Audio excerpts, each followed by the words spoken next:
I don't know what to say, really. 3 minutes to the biggest battle of our professional lives. All comes down to today.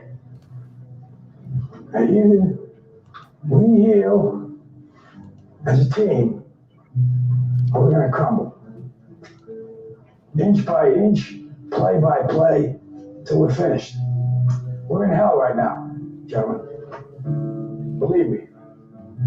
And we can stay here, get the shit out of us, or we can fight our way back into the light. We can climb out of hell. 1 inch at a time. Now, I can't do it for you. I'm too old. I look around, I see these young faces, and I think, I mean, I made every wrong choice a middle-aged man can make. I pissed away all my money, believe it or not.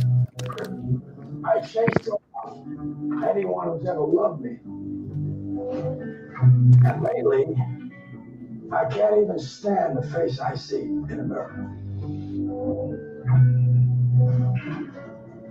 You know, when you get old in life, things get taken from you. I mean, that's part of life. But you only learn that when you start losing stuff. You find out life's this game of inches. So is football. Because in either game, life or football, the margin for error is so small. I mean, 1/2 a step too late or too early, and you don't quite make it. 1/2 second too slow, too fast, you don't quite catch it. The inches we need are everywhere around us. They're in every break of the game, every minute, every second. On this team, we fight for that inch. On this team, we tear ourselves and everyone else around us to pieces for that inch. We claw with our fingernails for that inch. Because we know when we add up all those inches, that's going to make the difference between winning and losing. Between living and dying.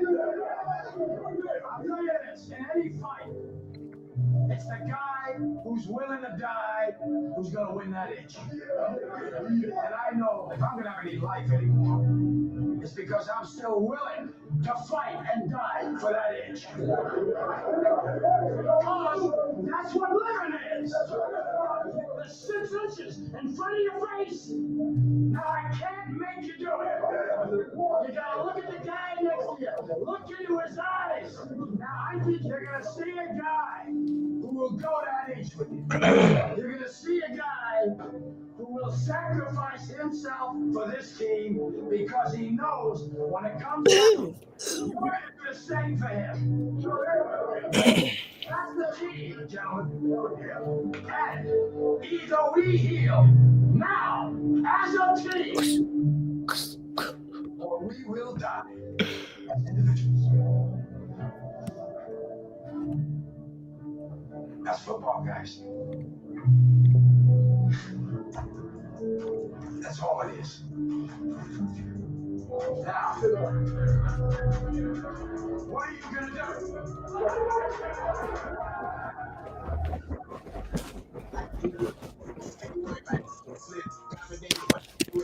I lost my dog, that's the other one. You gonna be faced.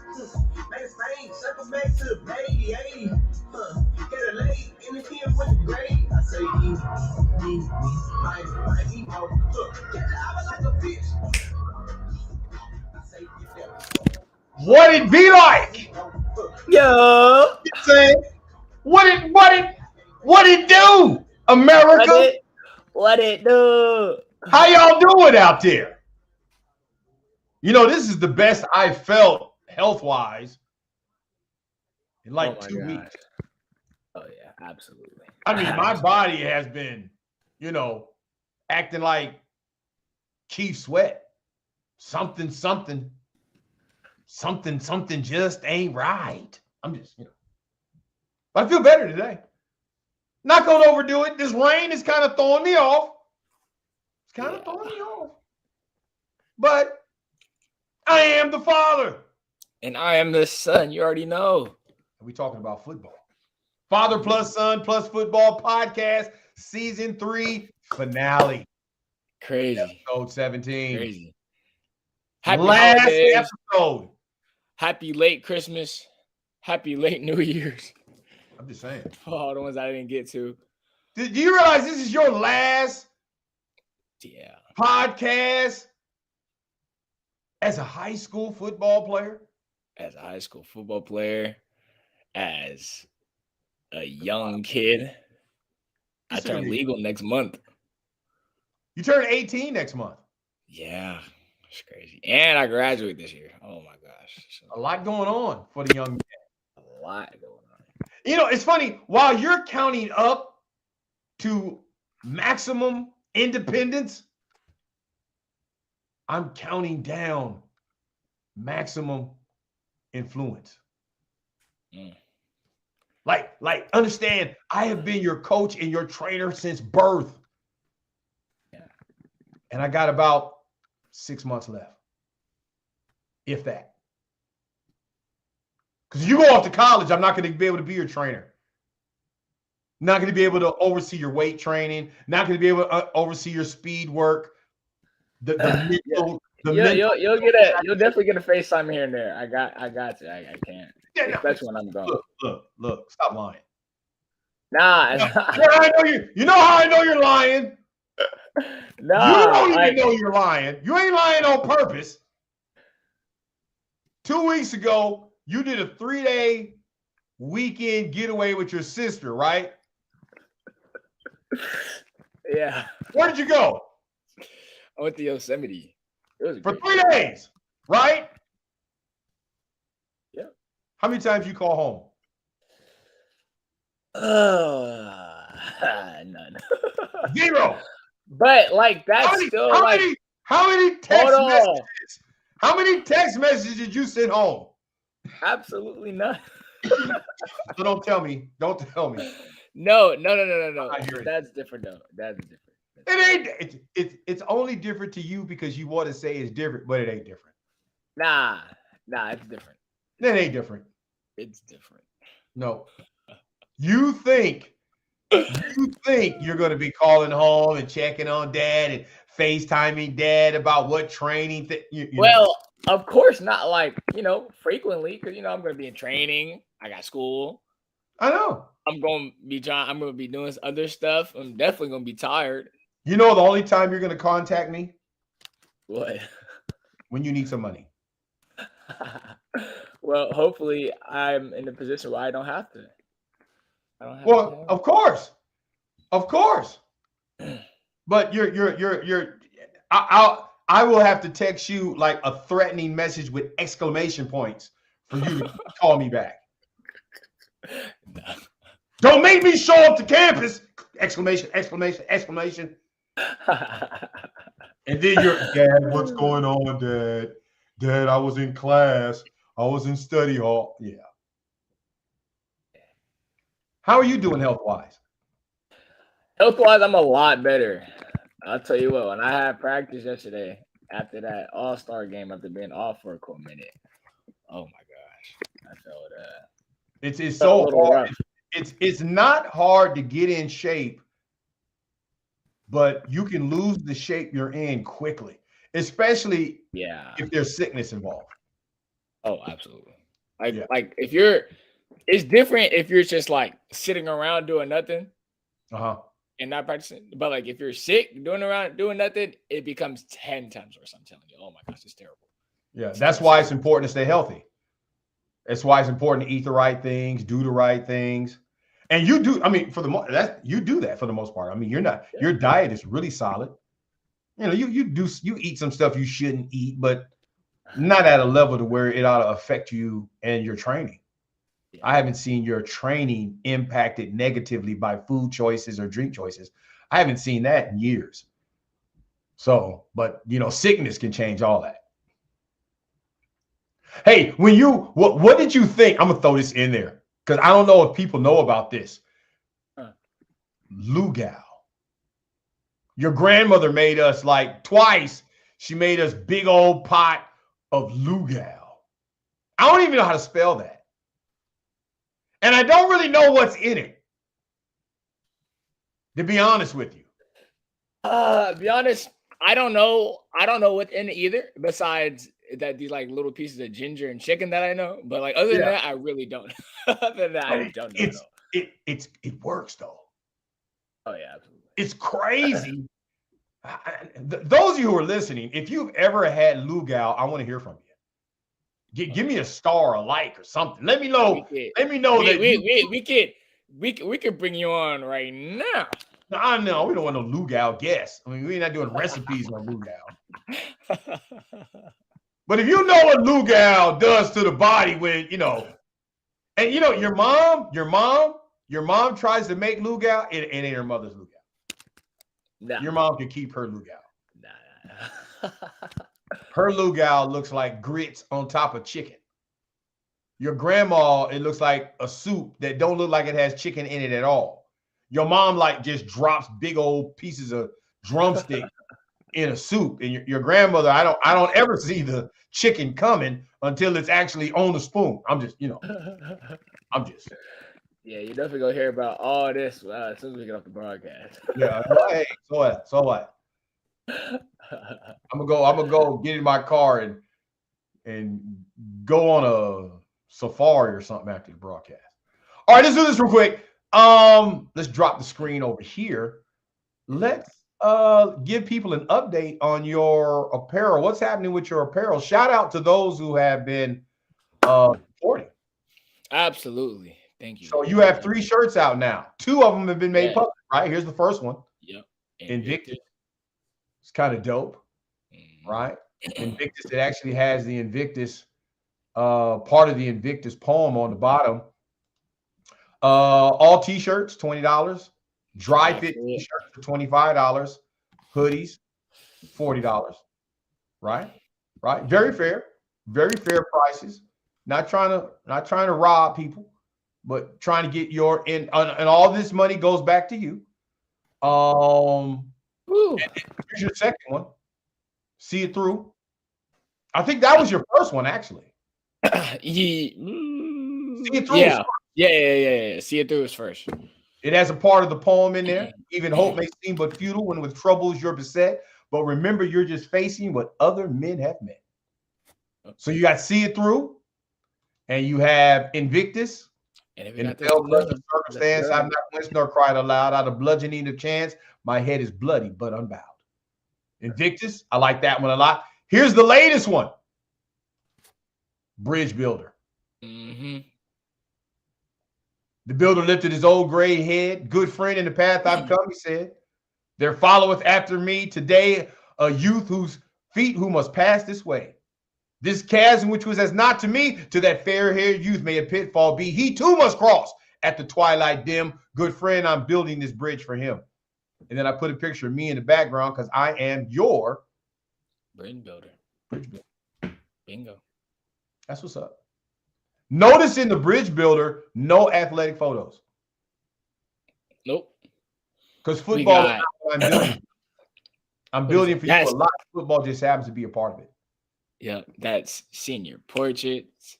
Yep. Well, 2 of them senior portraits. One's in a gown, one's in a tux.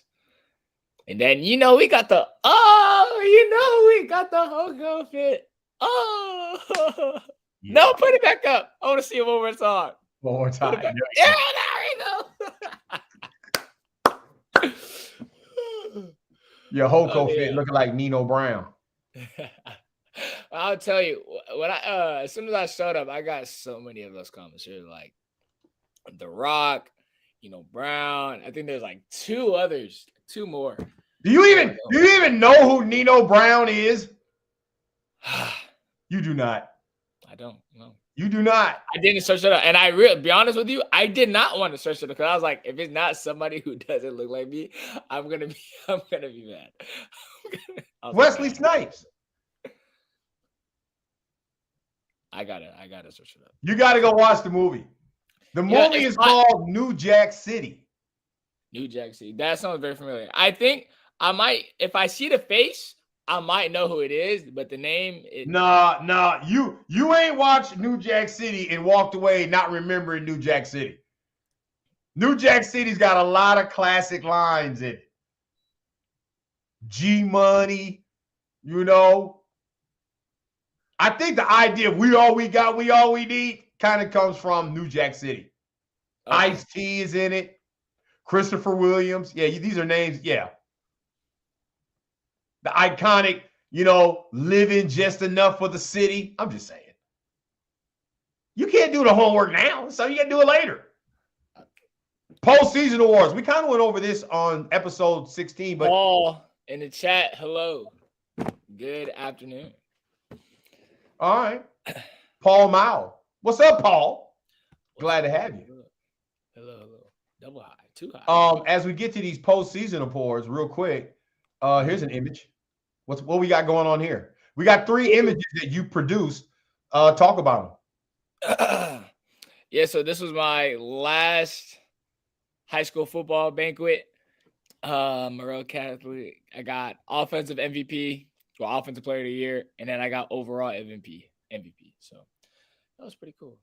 You know, you should have got all 3, right? Defensive MVP too. I'm not, but you know, we don't focus on what could have happened. Focus on what could happen.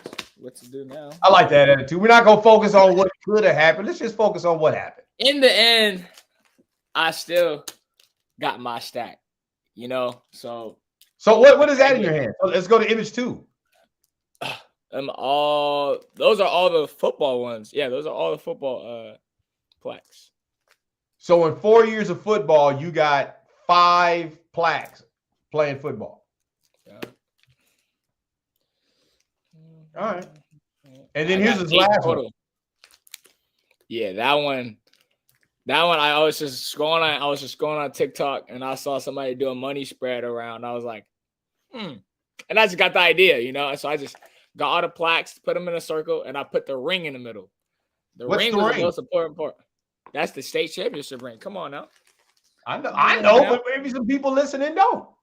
Yeah, I know.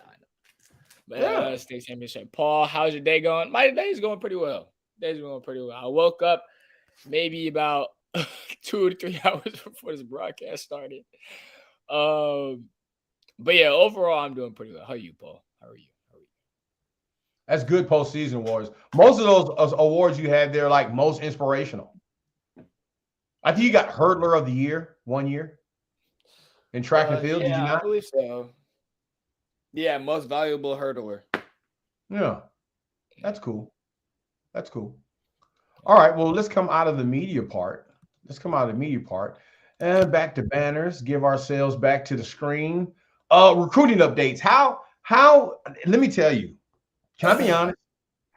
Go ahead. I will be delighting in the Lord when your recruiting is over. You know why? Because you have to put up all this stress. It's a lot to deal with. It's like that's real. That's real. You know, it's funny. Now, what I love about the recruiting process is it forced me to come completely up to date on all of what's going on in recruiting. And I'll be honest with you, a lot of what's going on in recruiting is fool's gold. It ain't real. It has the appearance of real, but it is fake as a $3 bill. And what's sad is when you think of college football and coaches, you think about men of integrity. And I would say 70% have no integrity.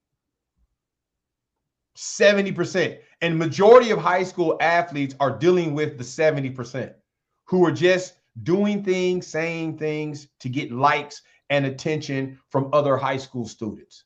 It's really sad. But what I love about the process is that it allows me to help athletes and parents younger than you. So like we were in Atlanta, right? We were in Georgia. And I had a lot of parents ask questions. A lot of parents asking me questions about the recruiting process.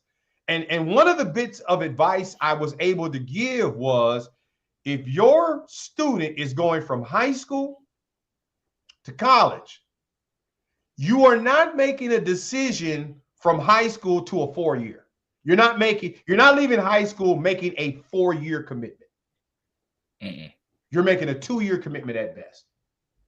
And that's why junior colleges, if junior colleges do it right, junior colleges are going to be the automatic next step for high school athletes. Yeah. Automatic. The competition at a junior college is superior to a D3.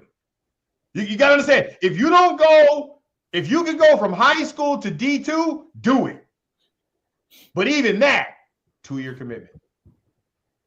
2-year commitment. Even if you were blessed to go from high school to a Power 5, right? Still only 2-year commitment. 2-year commitment, yeah. I don't care if you go from Monroe Catholic to Alabama or Monroe Catholic to Indiana State. 2-year commitment.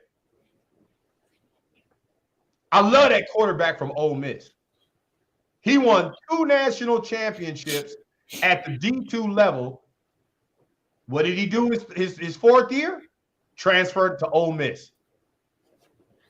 Now he's in the Final Four of football as a starting quarterback at Ole Miss. Paul in the chat, they went bowling. That's pretty cool. Hey, if you need that work in bowling, I'm a curving specialist. I'll spin that ball. Paul asked, is football your favorite sport? Absolutely. Football to me really is my life, It's just like, I like other sports, like they're all cool. It's okay. But like if there's one that like I really like deeply connect with, it's football. It's speed. Paul also asked, what is your favorite college football team? Ooh, my favorite college football team. I don't really have one. I just really like watching college football. Keep it real. I don't think you're telling the truth. I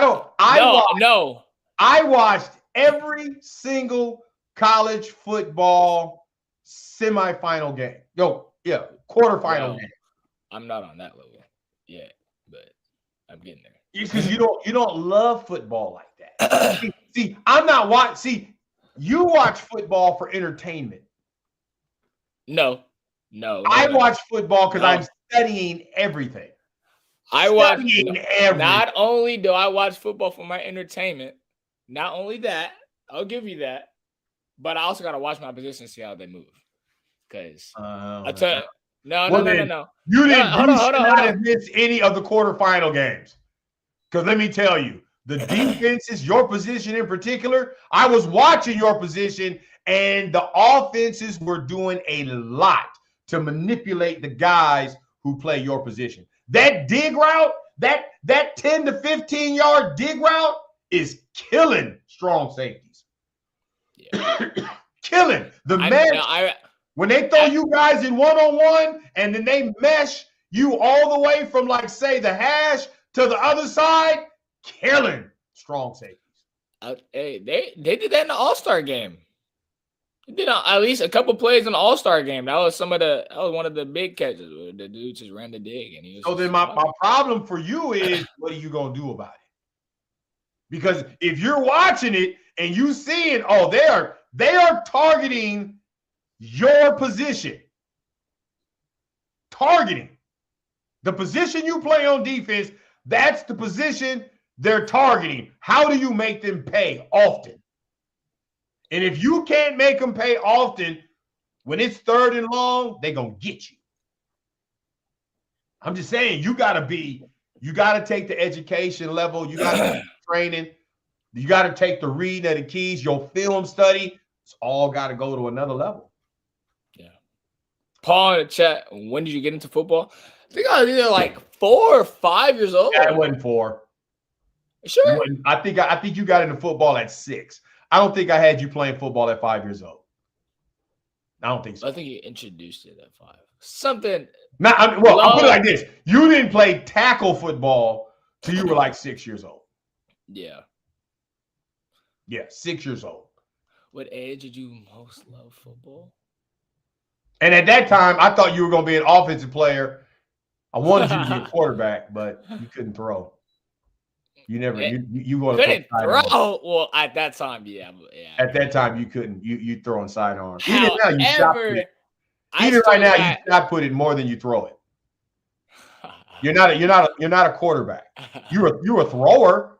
If I wanted you to do a double pass, you'd be great at that. But if I needed you to throw 20 times in a game, you're probably throwing 4 interceptions. Interceptions, no. Yeah, you're not that guy. You're not a quarterback, and that's okay. Oh, I'm not that guy. Hey, you do other things excellent. Quarterback is just not one of them. Down, set, hut. I'm getting that ball. I'm running. I don't even care. Forget an interception. I'm gonna just run. All right, let's go to this. This might be scary. This might be scary, America. Top 5 questions. It's not necessary. It's not really. It's not too deep. It's not too deep. If it's not too deep, it ain't good enough, man. This is the season finale, brother. You're supposed to ask questions. Listen. You're supposed to have questions that make the audience go like, Okay. I got you. Okay. I can't believe he asked his dad that question on live. Okay. He asked his dad. This is your opportunity to ask questions to make people go, oh, I can't wait to hear what his dad gonna say. Ooh. All right, okay. I got you. All right, starting number 1, contestant number 1. Why do you think athletes struggle to talk about their mental health, and how can teams change that? I don't think your age of athletes has a problem talking about their mental health. I think your age, your generation doesn't really understand what mental health is. You guys have a very hard understanding of being held accountable versus feeling sorry for yourselves because you got held accountable, and because you feel sorry for yourselves because you don't like the way being held accountable felt. Y'all call it mental health. No. Put your big boy drawers on and understand the difference between accountability, because most young men in your generation only talk about mental health struggles when they done got their butt chewed out for doing something they had no business doing. You hardly find any young men your age doing well, out of trouble, and then needing to go talk to the coach because you got some mental health issues going on. Your generation doesn't like correction. Can I say it? Go ahead. Hey, it's the finale. Come on now, everything's said. Come on. Your generation of young men despise correction from men, but you want to play football. That's dumb as bricks. I can see that. You got young men right now. You got young men right now who cannot handle hard coaching. Yeah. Simply because the person coaching them hard is a man. Sad. So I don't believe mental health is an issue among athletes. I think teammates are very sensitive to athletes who are going through natural situations that they pick up on as teammates long before the coaches get an idea that something mentally may be going on. I think athletes are there for athletes. But when typically we're talking about mental health issues among athletes, it's typically a young man who cannot take the fact that he is being held accountable for something from a male coach who actually believes it. So they start talking about their mental health. No, ain't nothing wrong with your mental health, boy. You ain't that fragile. You just didn't like the fact that you got checked by a coach for not doing your job, and you got checked in front of your peers. And you call it mental health because that's supposed to be some boogeyman phrase that's supposed to make us treat you a little differently. No, turn your helmet in, turn your shoulder pads in, or choose to be accountable and get better because we love you that much. Straight up. Straight up. That's a great question. Give me the second one. Let's go. Bring it. Okay. Bring it. How has sports changed you who you are as a person? Sports has never changed me as a person. It only reveals. Sports has never changed me as a person. It's only revealed who I am. Straight up. Sports don't change nobody. It just reveals who you are. If you about that smoke in sports, you about that smoke in the streets. You about that smoke in a supermarket. You about that smoke in the mall. You about that smoke in your house because you about that smoke. Sports is just another place where you about that smoke, right? Sports don't change me or anybody else. Just reveals. Just reveals. That's it. Okay. Uh-oh. He pausing. He don't know what to ask. He got 3 more questions. What's one mistake young athletes should stop making right now? What is one mistake young athletes need to stop making right now? Yep, absolutely. All young athletes need to stop making the mistake of creating avatar selves. What do you mean? So all of you have been raised in a generation of thought that suggests fake it till you make it. All of you have been raised to think, let me back up. When I was a kid, right? Fatherless. This is when I was fatherless. I'd have a basketball, right? At this time, you had Magic Johnson, you had the beginning of Michael Jordan. Well, Jordan came along. I had my dad by that time. But in the football world, you had O.J. Simpson and you had all these iconic sports people, right? And as a little boy who didn't have a father, I'm often regulated to playing outdoors by myself, right? And outdoors, I thought I was Dr. J, right? So I could dunk, I could do these loop-de-loop, George Gervin with the finger roll. I mean, these are guys that I wanted to be like. So you would hear a kid like me on the court who would be commentating himself. He's got the ball. He's in the corner. Oh, he shook him. He's going left. And I'll 3, he's going 2, right. He laid it 1. up. 3, 2, 1. And I missed the shot. And then I'd say, he was fouled. Now I go to the free throw line. I shoot the free throws. Brick.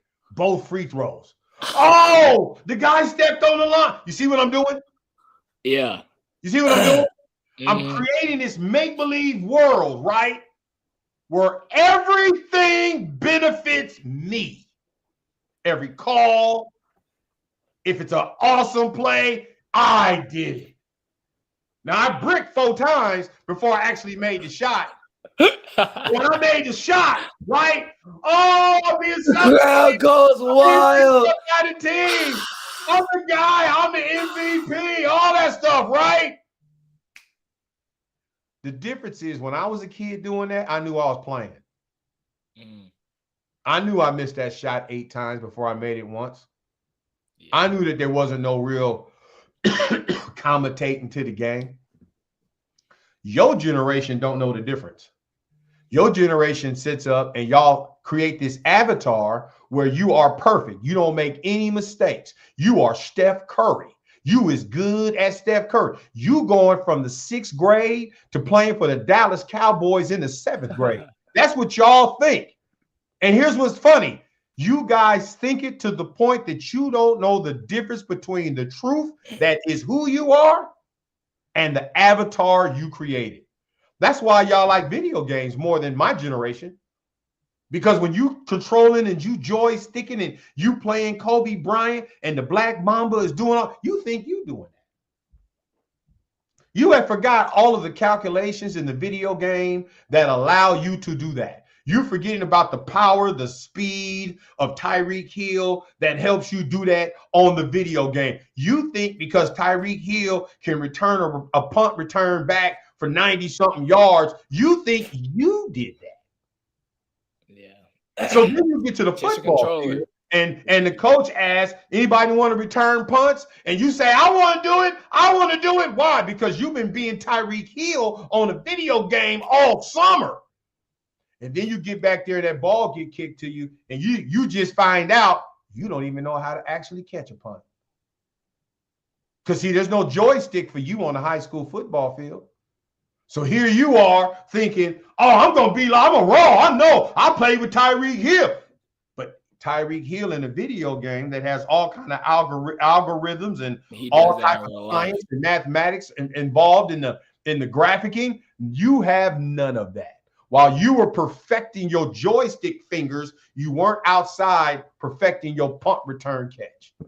Yep. So now you out there bold as hell, believing that you're going to do what you've been seeing on video games, and all of a sudden now you getting mollywopped, and all of a sudden now the coach ain't nothing because the coach can't do for you what you do for a video game.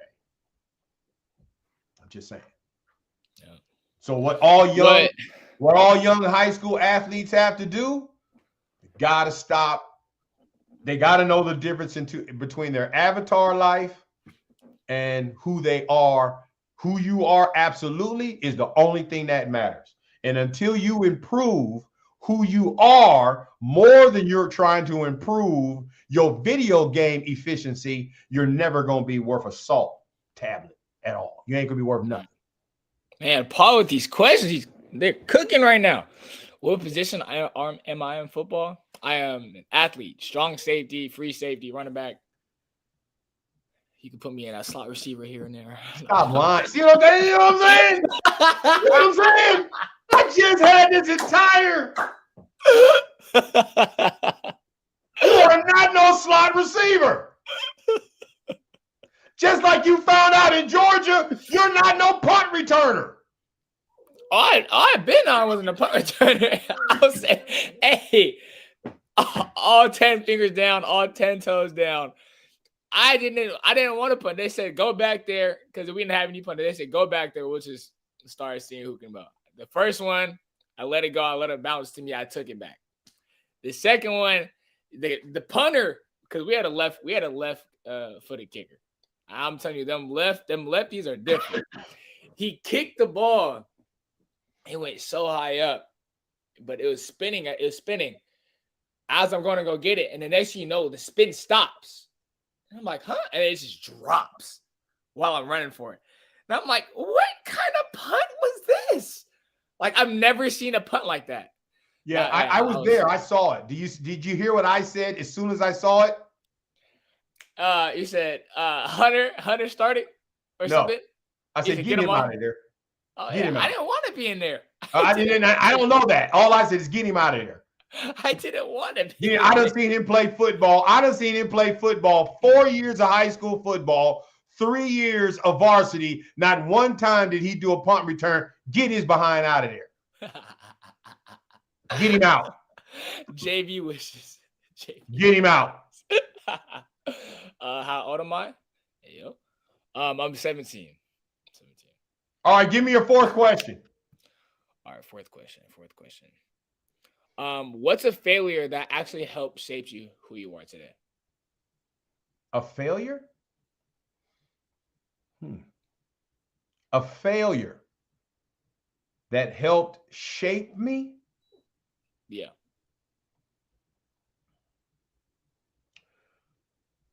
When you say failure, you talking about me failing or somebody failing me?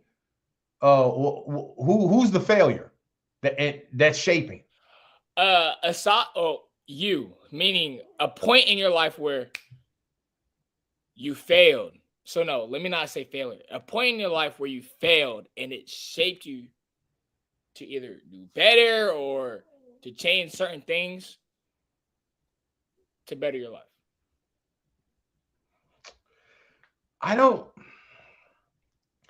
I've had my fair share of failure, but I don't know that any failure helped shape me. Like I'm not, I don't think I've ever failed.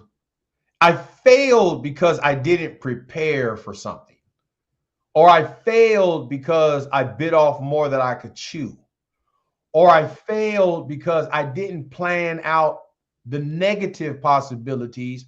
I only stared at the positive potential outcomes. So I wouldn't say that failure shaped me. I would say I learned to do my due diligence so that I would not fail in that same thing again.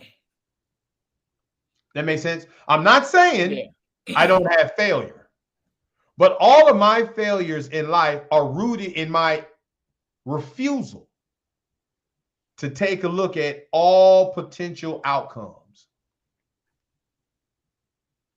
And when you refuse to take a look at all potential outcomes because you have a particular outcome you want to see, you'll fail at a higher rate. But that's predictable failure. You know you failed because you just didn't, you refused to look at or study out all of the potential angles to ensure you can win. Like you can win a football game, but it won't be by accident. Right. You can sit up and say, okay, we've studied their offense. We studied their offense. We studied their offense. We're going to shut their offense down. Yeah, but we didn't study their defense. Or we studied their offense and their defense, but we didn't study their special teams. To ensure victory, to go into a game ultimately confident that you are going to be successful, you must be able to look at all of your weak points and shore those up. Yeah. And now if I say I take a look at all of my collective failures, I would say what I come to conclusion with is if I don't want to fail, then I must plan every degree of what I'm doing, not just the stuff that's easy, not just the stuff that makes me feel good. I got to study it at a level to where I know everything that's going to happen. Whether I wanted to know it or not, I know it. You know, but right now in my life in football, I am an offensive coach who coaches defense too. Right. But now I'm getting nitpicky. I want to create, I want to know line blocking schemes so well that there's no way you can get 2 to 3 yards on any given play. Right. It all comes down to personnel failing, not scheme. Right. And so my failures have forced me to say, if you don't want to fail, then you got to plan better. You got to study harder. You cannot leave any stone unturned. Right. So that's what I say. But as far as failures making me better as failures prove that I wasn't being my best person. It didn't make me a better person. It just reveals that I wasn't being my best person at the time. And that I don't like. So I want to be my best person. That doesn't make me better or worse than anybody. It's not a comparison to somebody else. It's me versus me. And I don't have any failures that made me better. I've had failures that forced me to say, now, if you don't like that, then put more energy. Do something about it. Exactly. Put more energy in studying and doing what's right, because you already knew what was right. You chose to ignore it because you thought it was just going to happen. Right. It doesn't work like that. Now you know again that it doesn't work like that. All right. That's 4 questions, man.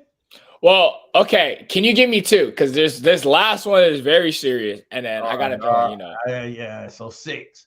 I can't have 6. You got to go to 7. I don't do 6.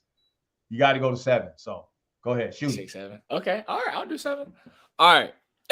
This last serious question. All right. Real talk. What is a Bible scripture that either best describes your life or that you feel the most connected with? Or I should say that you like the most? The scripture that contexts my life is in the book of 1 John. It's an epistle written by John while he was in seclusion of the island of Patmos. And John says in his first epistle, he says, even if your heart condemns you, God is greater than your heart, and he knows all things. And I hold on to that because I'm really hard on myself. I expect, with the mind that God has given me and the amount of energy I use using it, I expect to make the right decision every time. But inevitably, because of our humanity, even at my best to do, mistakes or misunderstandings or flat out failure can take place.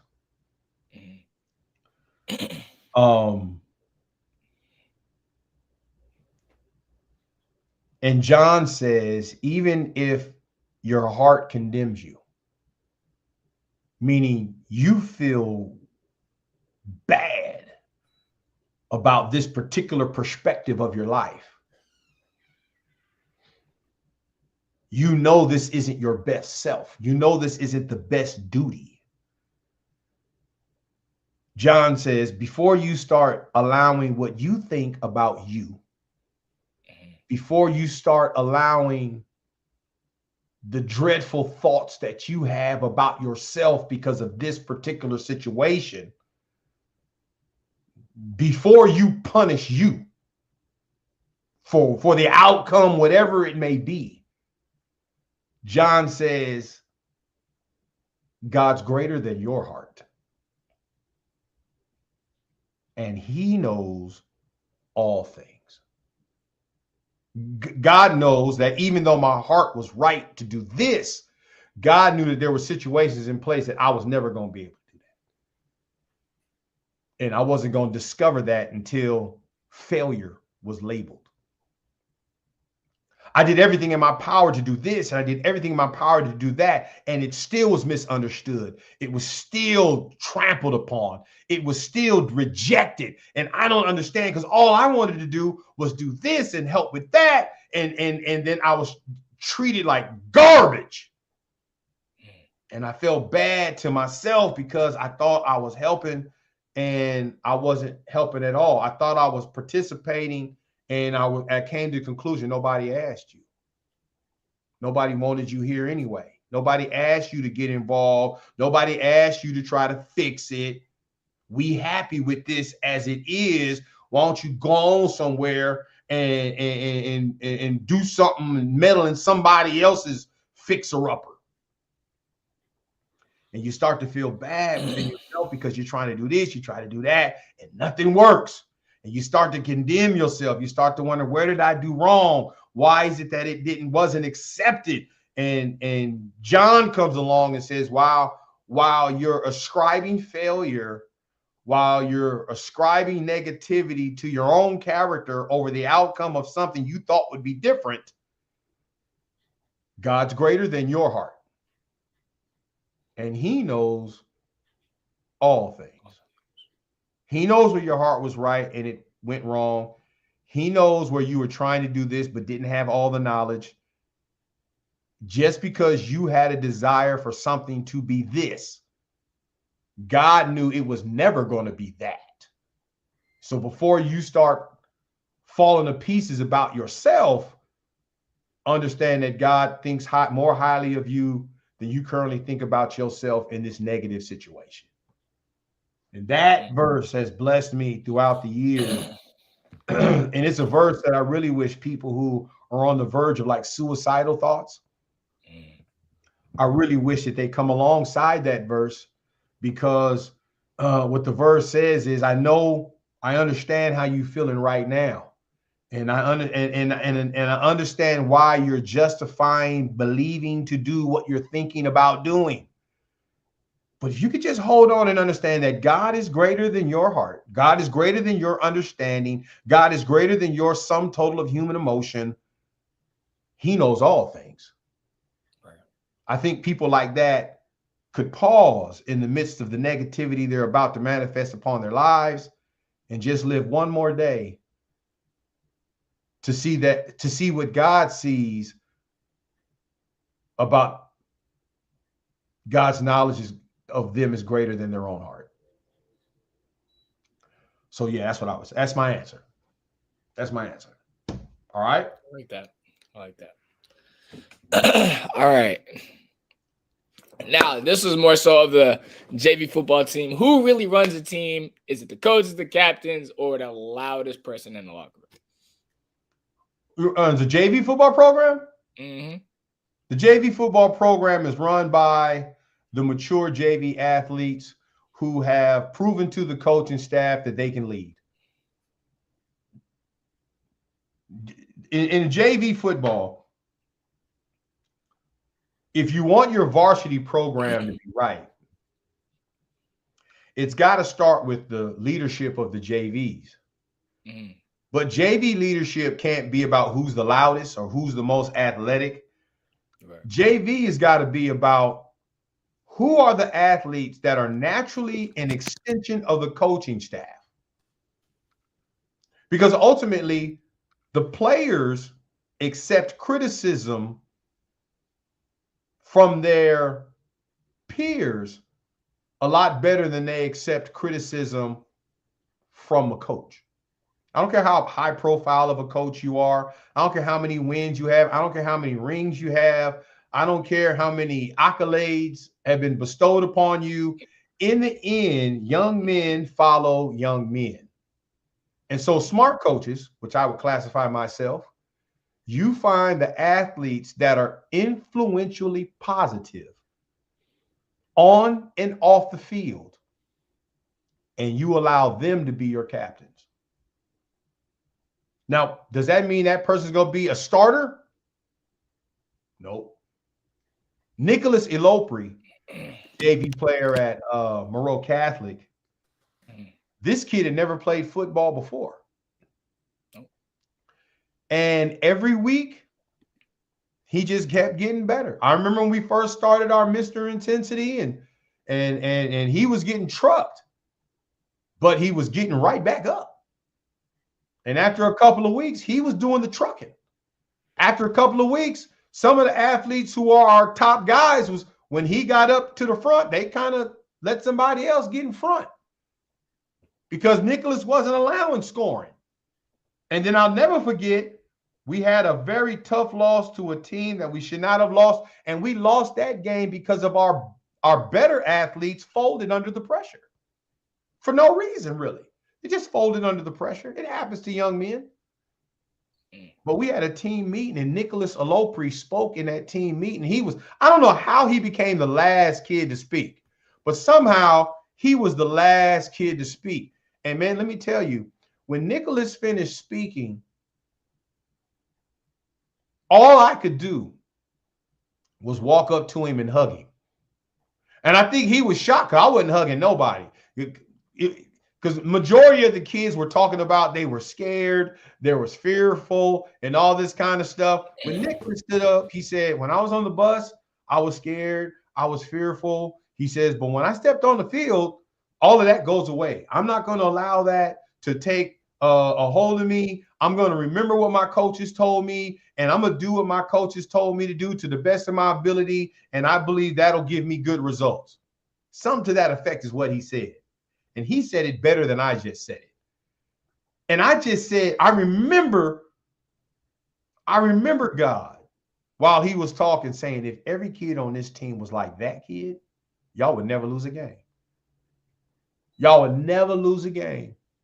Now, that means some of my kids would lose some athleticism because he's not the most athletically gifted. But then a lot of kids would gain strength, mental strength. Yep. And so he characterizes what winning football was about. All I could do was walk up to him and hug him. And after that, the way in which his teammates responded to his speech demanded he be named a captain. And when he was named captain, the entire team, from the most gifted to the athlete who wasn't playing at all, they celebrated him. It ain't because of tackle he made. It ain't because of an interception. It ain't because of a lead block. It was because the fortitude in that young man. He was honest with who he was. He wasn't trying to act like he was Nick Bosa. He wasn't trying to act like he was, Myles Garrett. He has his favorite athletes that he likes, but he also knows he's not them. He also was able to articulate the same things others was able to articulate, having fear, being afraid. But the one thing that he articulated that was quite different was, even though I feel those things, I'm not going to allow them to take me hostage. And in so doing, he became a team captain, and our other two team captains, Josiah Knight and Corey Hall Jr., they did not start off as captains. How did they become captains? Not because of what they were doing on game day. It's because when we were doing conditioning, these two dudes made a pact to sprint against each other every single sprint to make each other better. Sometimes Corey won, sometimes Josiah won, and they dap each other up, line back up. Well, that's what you want to see guys doing. You want guys who can show you leadership, not just talk leadership. And so Corey Hall Jr., Josiah Knight, and Nicholas Elopre, those are our three captains. And they did a phenomenal job. They could be banked on in practice, on game day, and during the school day, just walking around campus. You can bank on them. And that's what you're looking for in team captains. Yep. Final question. It's just a little funny question. What's the funniest movie line you have ever heard? The funniest movie line? Mm-hmm. The funniest movie line? Yep. I've seen a lot of funny movies. The funniest movie line? Yep. I don't have one right now. I can't. I mean, I know a lot of funny movie lines, but I don't think I have a favorite funny movie line. I mean, what keeps coming to mind is Coming to America. They're all playing an old barber. He said, his mama called him Clay. I'm going to call him Clay. That was funny. That was funny because it was, Cassius Clay, changed his name to Muhammad Ali. Everybody's calling him Muhammad Ali. And Arsenio Hall says, his mama called him Clay. I'm going to call him Clay. And I was like, that's funny.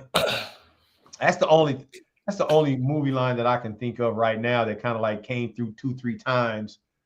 That was a funny movie line to me. Funny movie line. Arsenio Hall in Coming to America playing one of the barbers in the barbershop. Yeah. All right, man. Not bad. Not bad. Not bad. I thought you was gonna come a little tougher than that. Thought you was gonna come a little tougher than that, but you know, I'm still your father and you still gotta live here. So I understand how you kind of nervous. You're not quite sure, what kind of questions to ask, but yeah, that was fair. No, this is technically titled the finale. But I was going to say, we could do a podcast after my birthday, after my signing. No, I'm not interested. I've gone 17 weeks with you, your senior year. I'm very proud of you. And you played your last high school football game in Georgia.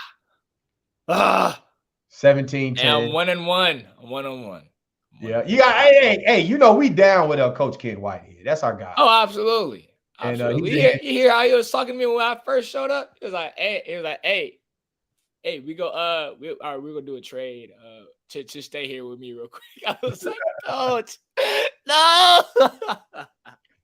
Nah, that kid Whitehead, man. I purposely made sure that all our family that was there in Georgia at the end of the game, after the game was over, I personally went and sought him out because I just wanted a picture.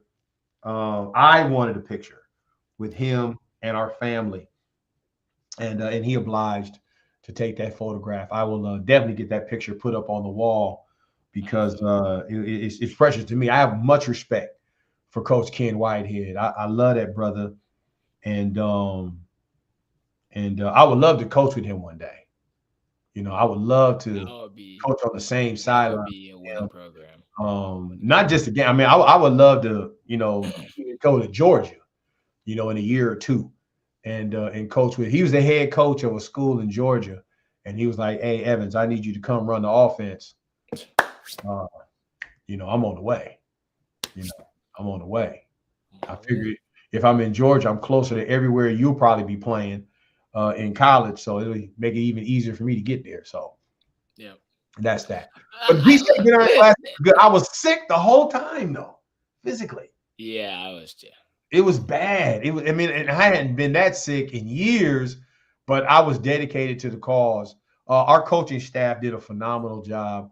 Our team was not as gifted as our team was last year, but our defense was phenomenal. You know what I noticed? Last year, both teams had good offense. Yeah. This year, both teams had more so good defense. And it's funny. I noticed that too. I think last year, everything as far as the drafting was more offensive centric. Yeah. This year, it was clearly more defensive centric. And I was trying to win the game because I believed our kicker deserved MVP. No, well, our kicker was MVP. Really? Yeah, our kicker. Our kickers. Oh my gosh. That young man was he goes to South County High School there in Georgia. Luke Waters. That young man is phenomenal, and he needs to be kicking on Saturdays on ESPN, 1. He needs to be on TBS, TNN. He needs to be on all ABC. He needs to be playing on some Power 5 conference because number one, you ain't going to have a return game because he's kicking it in the back of the end zone. Yeah, and he can kick 50-yard field goals with no problem. And that wind was crazy, and he was still kicking it. Booting that thing. There is only 2 kickers in my entire high school career where I've been like, actually, no, take that back because we've had some good kickers on our side. But opposing teams, yeah, there's Tyler Hendricks. Is he's Del Norte, right? No, he's St. Bernard. St. Bernard. Yeah, he's good. Dang, he came out halftime just easily kicking 60-yard field goals. Like, oh my gosh. Middle of the thing. I'm like, okay. And then the kicker from the All-Star game. Luke Waters. Yep. South County High School. I had a wonderful time at the P State. I really like that young underclassman safety, Jarrell Ellinger. Yeah. I didn't know. I did not know he was class of 27. Class of 27. And matter of fact, after that game, he got an official offer from Tuskegee. Tuskegee was one of the colleges that was there, and they gave him they offered him a scholarship right there on the spot. And you know, that's the work we do. That young man, I had heard, you know, it's funny because Coach Eugene Denard, the head coach of Fremont High School, he circled back with me and he said, "Hey, I need that safety because I know Alonzo Carter, the new head coach of Sac State, he's looking for a safety." And I'm like, he has Seth right here. What are we waiting on? And but I didn't hate. I said, you know, Ellinger is deserving too. So if they want to wait a year for a safety, they need to go get Ellinger out of Georgia. But if they don't want to wait, they got Seth Evans right here. I don't know what they're waiting on. Outside, they just finished their Holiday Bowl against SMU. It did not go well. But I believe he's going to do very well at Sac State as the head coach. I really believe that. Yeah. All right, let's push it. What did you think of the baggy jerseys and pants? Yeah, I didn't. You guys look like 1950s baseball players out there. And I tell you why I think what it was is the sizes just ran bigger. So like you had like a large, right? I had like a large the first you time. Probably needed to be in a small to look right. And because it was very stretchy. And it was very stretchy. So then I went down a size, I went to a medium, and it still looked the same. I'm like, yeah, I need it. I started because Zion, he got the pants from last year. He asked for some new pants. Coach Daniel was able to find some new, some of the ones from last year. So a couple of players from Team Dream this year were wearing last year's pants. And I'm like, I should have just brought all my gear from last year and I should have just put it on. Yeah. Hey, but it's okay. I'll still land that boomstick though. That's all I care about. Yeah, we had some great players, and I'm following up with them now. I'm trying to go through because I've been sick. I'm trying to go through all of my X and all of my Facebook and catch up with all of these posts and get more things out there. But I got off my sick bed to help send that video out of send that information out on Joe Real Ellinger. That young man I got off my sick bed. Yeah, he's a great dude. Great dude. Yeah. So we'll go from there. All right, my final. I want to shout out one dude real quick. Go ahead. My boy Hunter, number 88. Oh, that's my boy. Hunter Colegrove. Hunter Colegrove. That's my boy. Now everybody else on the defense and on the offense, everybody on the team was great, phenomenal. But the one dude who really, really matched my energy was Hunter Colegrove, number 88. We had a corner from Commerce. He picked off the ball. And then he fumbled it, but it was in the air. Yeah, Hunter Colegrove caught it, and he reached out and he got in that end zone. I was like, oh yeah. Oh, Hunter Colegrove is a lineman. You know he's a state champion, right? I did not know that. Yeah, his school won the 5A state championship.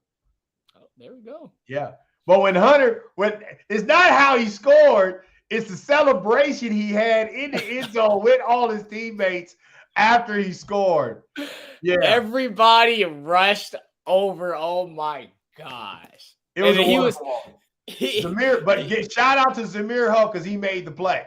Yeah, so Zamir Huff picks the ball off, and then he gets popped, and the ball goes to the 1 yard line. Hunter picks it up and lands in the end zone. Touchdown. Bingo. That was the first touchdown of the game. That was the first touchdown of the game. But let me tell you what I like about Zamir.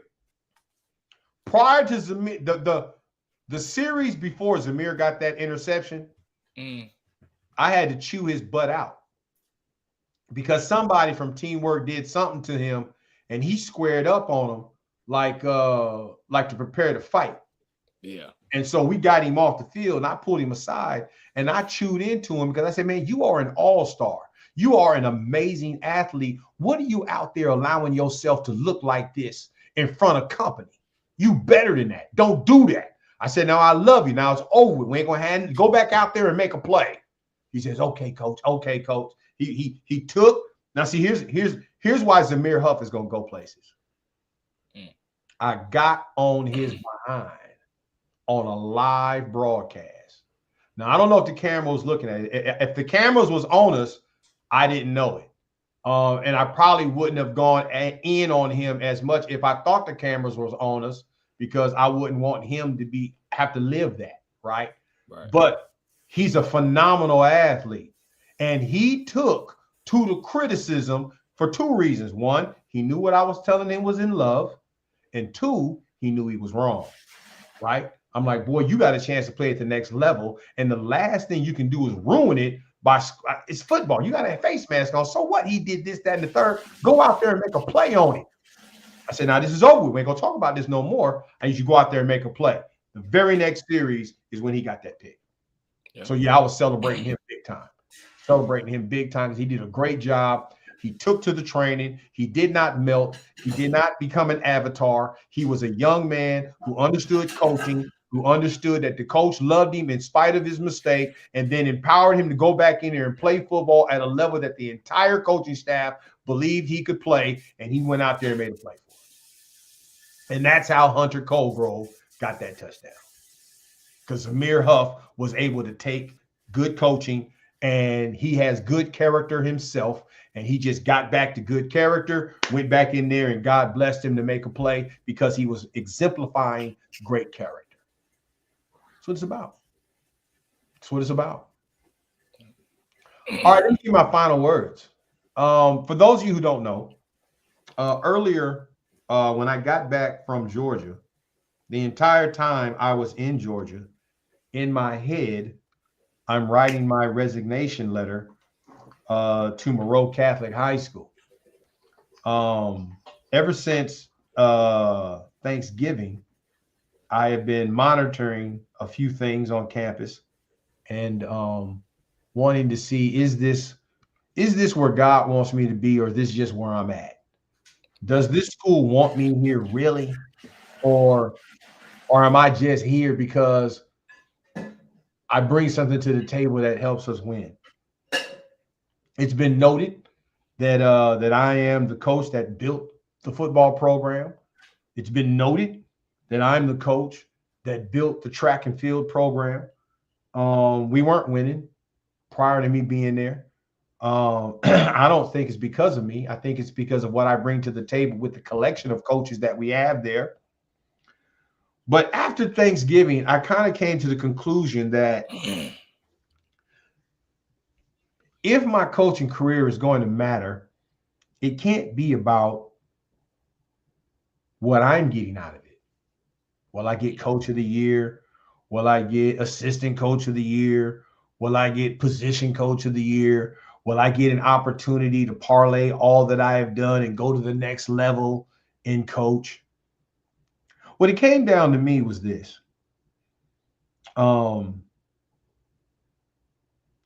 Some kids, no matter what,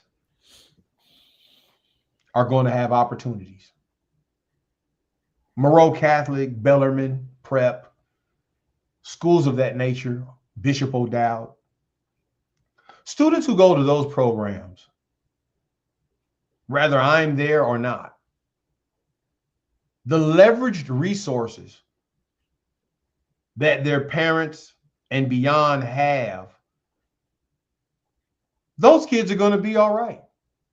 They're going to college even if football is not going to be played by them after they get out of high school. There's a plan in place for them.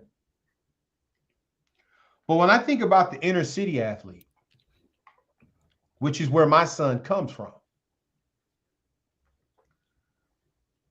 how do I justify helping a kid go off to college and get a scholarship playing football, who, if I'm not there, his parents got money to send him to school, even if he doesn't have a scholarship? And yet there are kids in the inner city who, if I am not a part of their village, if I'm not helping coach them, if I'm not a part of the recruiting network that helps them get to college, Those are the same kids that after high school, they'll be taking my order at Starbucks. Can you imagine?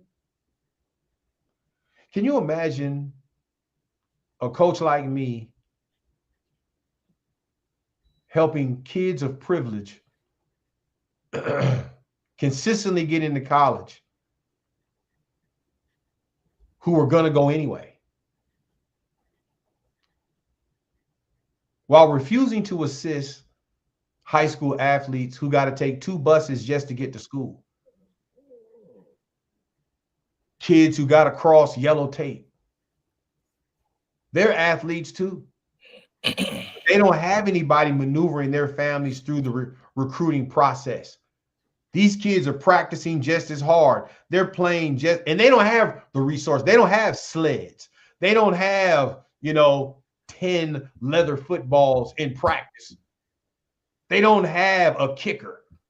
And if they do have a kicker, then they don't have a backup quarterback. It's always some type of deficit in the inner city.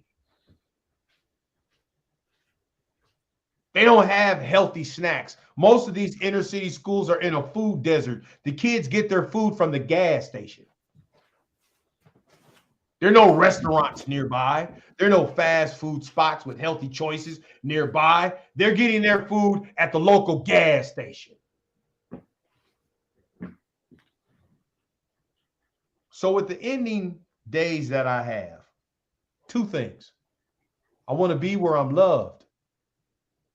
I want to be where it matters to those that are there, that they realize that what I bring to the table is going to greatly benefit their future.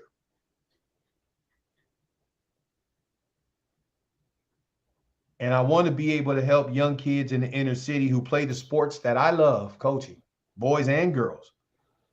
I want to be able to parlay the information that I have, the relationships with coaches and institutions at the next level that I have built. I want to be able to get those young people to college for free because I know their parents don't have the money. These kids ain't riding around in Teslas. They got bus passes. They got Clipper cards. They got scooters. They got bikes. They walk. They walk miles. And they got to walk miles after school's over. It's not about me. It's about what I can do for the kids who live in the general area that I live and help them get off to college and get their lives established in a more pure and perfect way. So to my JV players, well, all of my athletes at Monroe Catholic, when I came back, I officially rendered my resignation. Now, my resignation wasn't based on sports. My resignation was more based upon things that I have been dealing with regarding administration. I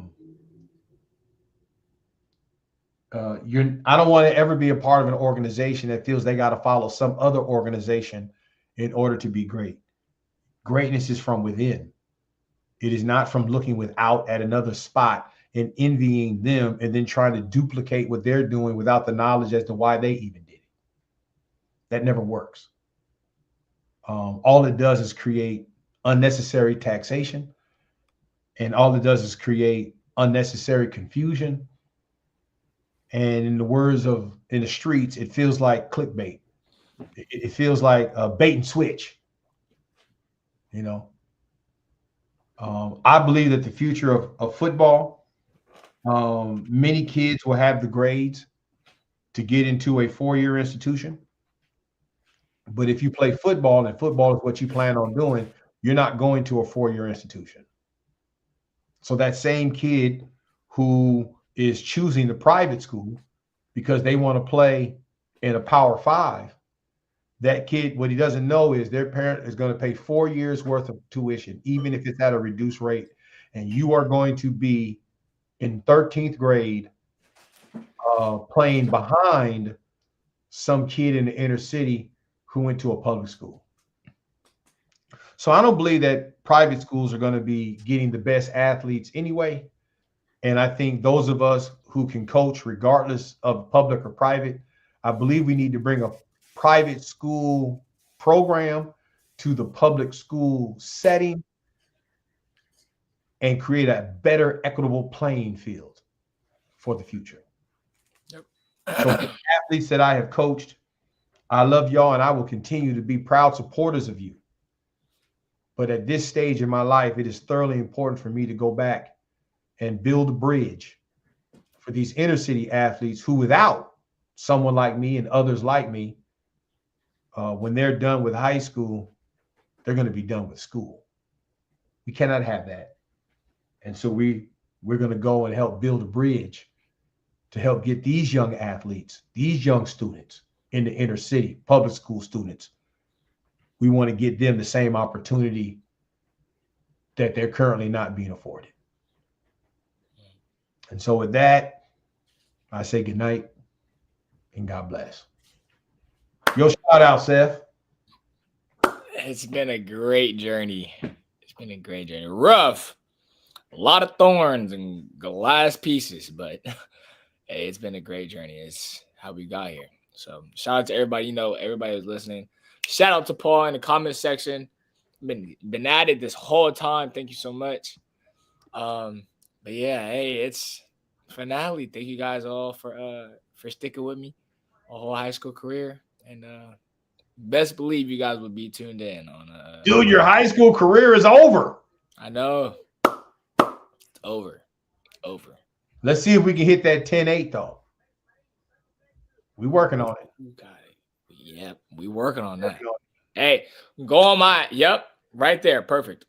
Then IG, Twitter, Seth QUYN Evans at Seth QUYN Evans. That's literally all it is. Hey, just go see the work that I put in. Everything. Just yes. God bless y'all. God keep you. Season 3 is in the books. Yeah. Finale. Episode. Last thing. If you just want to send some money to my Cash App at Bittercup Media, anything that you send that's not related to the t-shirt, my dad has to double it. So, pull through, send through. Shout out everybody, man. Thank you guys so much. Hey, and most of all, we got to thank my pops. Thank you, Dad.